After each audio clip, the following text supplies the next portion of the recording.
हमारी दुनिया ये हमेशा चलती रहती है ना। हर चीज मोशन में है। पर कभी सोचा है कि इसे चलाता कौन है? कौन सी ताकतें हैं जो हर चीज को खैर चलाती हैं? आज हम इन्हीं छिपी हुई ताकतों के बारे में जानेंगे, यानी बल और दाब। अब एक सवाल है, फुटबॉल को किक मारना और हमारा पूरा का पूरा वायुमंडल, इन दोनों में क्या चीज कॉमन हो सकती है? सुनने में तो बड़ा अजीब लगता है ना? कहाँ एक छोटी सी किक और कहाँ ये इतना बड़ा एटमॉस्फेयर। लेकिन इन दोनों का जवाब फिजिक्स के एक बहुत ही बेसिक, एक बहुत ही बुनियादी सिद्धांत में छिपा हुआ है। तो उस सवाल का जवाब ढूंढने के लिए हमें सबसे पहले ये समझना होगा कि बल या फोर्स आखिर है क्या, और इसकी शुरुआत होती है एक बहुत ही साधारण से एक्शन से। तो देखिए, विज्ञान में बल को बस एक धक्का या खिंचाव कहा जाता है, एक पुश या पुल। और ये हमेशा तब होता है जब दो चीजें एक दूसरे से इंटरैक्ट करती हैं। सबसे जरूरी बात यह है कि बल कोई चीज नहीं है, बल्कि एक एक्शन है। ये हमेशा दो ऑब्जेक्ट्स के बीच इंटरैक्शन से ही पैदा होता है। बिना इस इंटरैक्शन के कोई बल नहीं। तो फोर्स ना मूल रूप से दो तरीकों से काम करता है। एक है धक्का यानी पुश, सोचिए जैसे फुटबॉल को किक मारी, वो एक धक्का है। और दूसरा है खिंचाव यानी पुल, जैसे कुएं से पानी की बाल्टी खींचना। ये दोनों ही फोर्स के रूप हैं। और हाँ, एक बात और, बल सिर्फ ताकत का नाम नहीं है, इसकी एक दिशा भी होती है। ये समझना बहुत बहुत जरूरी है। मतलब जब भी कोई फोर्स लगाया जाता है तो ये मायने रखता है कि कितना जोर लगाया जा रहा है और किस दिशा में लगाया जा रहा है। इसीलिए तो इसे वेक्टर क्वांटिटी या सदिश राशि कहते हैं, क्योंकि इसमें मैग्नीट्यूड यानी मात्रा और डायरेक्शन यानी दिशा दोनों होती हैं। ठीक है, तो अब हमें ये तो पता चल गया कि बल क्या है, पर सवाल ये है कि ये करता क्या है, इसके काम क्या है। चलिए अब जरा ये देखते हैं कि बल किसी भी चीज पर क्या क्या असर डाल सकता है। असल में फोर्स तीन बड़े काम कर सकता है। पहला, ये किसी रुकी हुई चीज को चला सकता है, या चलती हुई चीज को रोक सकता है, या उसकी स्पीड बदल सकता है।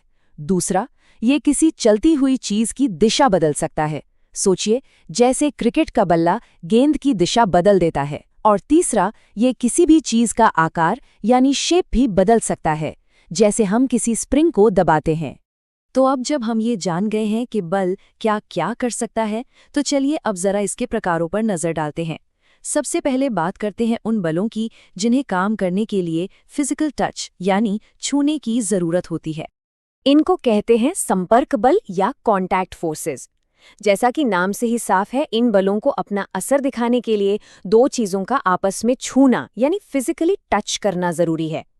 अब हवा में हाथ हिलाकर तो किसी गेंद को नहीं ढकेला जा सकता, है ना? उसे छूना ही पड़ेगा। इसके कुछ बहुत अच्छे उदाहरण हैं। पहला है मस्कुलर फोर्स यानी हमारा पेशीय बल, जो हमारी मांसपेशियां लगाती हैं, जैसे साइकिल चलाना। और दूसरा है फ्रिक्शनल फोर्स यानी घर्षण बल। ये वो फोर्स है जो मोशन का विरोध करता है, उसे धीमा करता है। जैसे जमीन पर लुढ़कती गेंद को यही फोर्स तो रोकता है। अब आते हैं असली मजेदार हिस्से पर।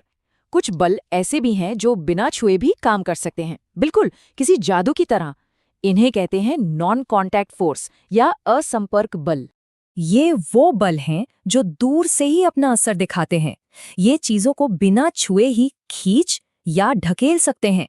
इसके तीन मुख्य उदाहरण हैं। सबसे पहला तो है गुरुत्वाकर्षण बल, ग्रेविटेशनल फोर्स, जो हमें जमीन पर टिकाए रखता है। दूसरा है चुंबकीय बल, मैग्नेटिक फोर्स, जो चुंबकों को एक दूसरे की ओर खींचता है या फिर दूर धकेलता है। और तीसरा है इलेक्ट्रोस्टैटिक बल। याद है बचपन में कंघी को बालों में रगड़कर कागज के छोटे छोटे टुकड़ों को उठाते थे? बस वही है ये।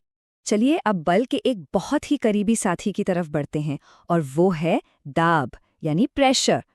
फोर्स और प्रेशर एक दूसरे से बहुत गहराई से जुड़े हुए हैं। तो प्रेशर है क्या? बहुत आसान शब्दों में कहें तो प्रेशर ये बताता है कि कोई बल, कोई फोर्स कितनी जगह पर लग रहा है, यानी एक यूनिट एरिया पर कितना फोर्स एक्ट कर रहा है। तो ये सिर्फ बल के बारे में नहीं है, बल्कि इस बारे में भी है कि वो बल कितनी जगह पर फैला हुआ है। और इसका फॉर्मूला तो और भी आसान है। Pressure is equal to force upon area, मतलब दाब बराबर है बल बटा क्षेत्रफल। इसका सीधा सा मतलब है कि अगर आप एरिया यानी जगह कम कर दें तो उतने ही बल से प्रेशर बढ़ जाएगा, और अगर आप जगह बढ़ा दें तो प्रेशर कम हो जाएगा। सिंपल। तो क्या इसका मतलब ये हुआ कि एक ही फोर्स के बिल्कुल अलग-अलग असर हो सकते हैं? जी हाँ, और इसका जवाब छिपा है एरिया में, यानी क्षेत्रफल में। चलिए देखते हैं ये कैसे काम करता है।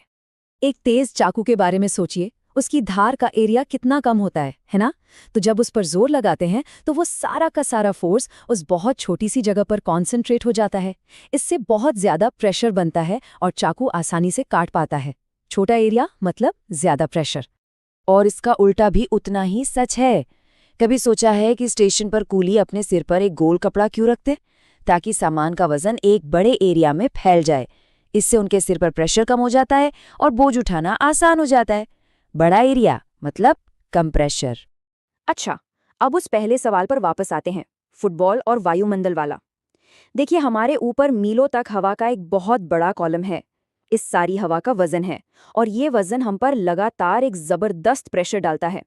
इसी को हम एटमॉस्फेरिक प्रेशर या वायुमंडलीय दाब कहते हैं। तो सवाल यह है कि हम इस जबरदस्त प्रेशर से कुचल क्यों नहीं जाती? वो इसलिए क्योंकि हमारे शरीर के अंदर का जो प्रेशर है, हमारे खून और हवा का, वो भी बाहर की तरफ उतना ही प्रेशर डालता है। तो ये एक परफेक्ट बैलेंस बन जाता है। बाहर का प्रेशर और अंदर का प्रेशर एक दूसरे को कैंसिल कर देते हैं। तो देखा, फुटबॉल को किक मारने से लेकर हमें जिंदा रखने वाले एटमॉस्फेरिक प्रेशर तक, बल और दाब हर जगह, हर पल काम कर रहे हैं। अगली बार जब आप कुछ धकेलें, खींचें या बस यूं ही खड़े हों, तो जरा उन अदृश्य ताकतों के बारे में सोचिएगा जो हर पल काम कर रही हैं। वो कौन सा अदृश्य धक्का और खिंचाव है जो इस समय आपकी दुनिया को आकार दे रहा है?